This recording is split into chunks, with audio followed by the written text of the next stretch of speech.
it is extremely important that people remember how the consequences of being ultranationalist and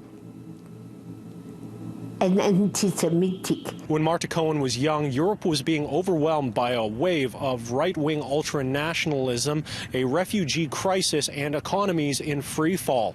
Against that backdrop, fascism rose to prominence. That's when Cohn decided to fight, first by smuggling other Jewish people out of Nazi-occupied territory, and later on as a French resistance spy. Today, at age 98, Cohn is still fighting fascism, now by traveling the world and telling people about the dangers of anti-Semitism and ultranationalism. People have very short memory, and right now things are very difficult all over the world.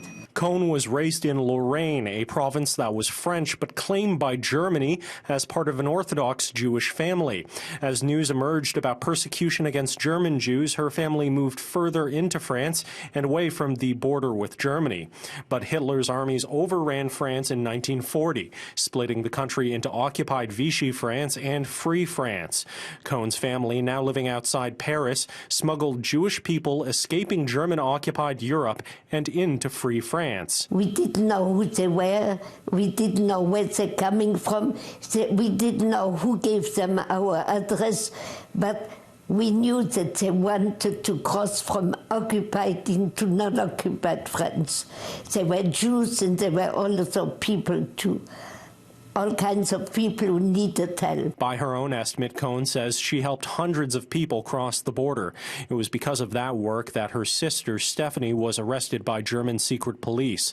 The rest of the family escaped into the mountains using forged paperwork.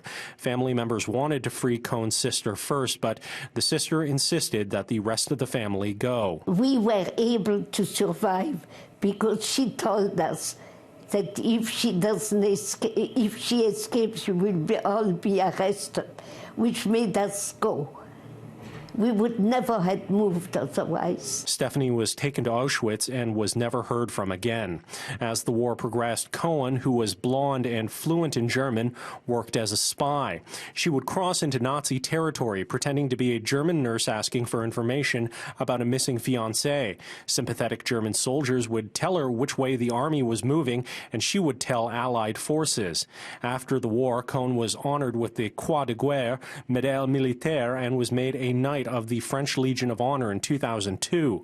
But Cohn says she never acted for accolades.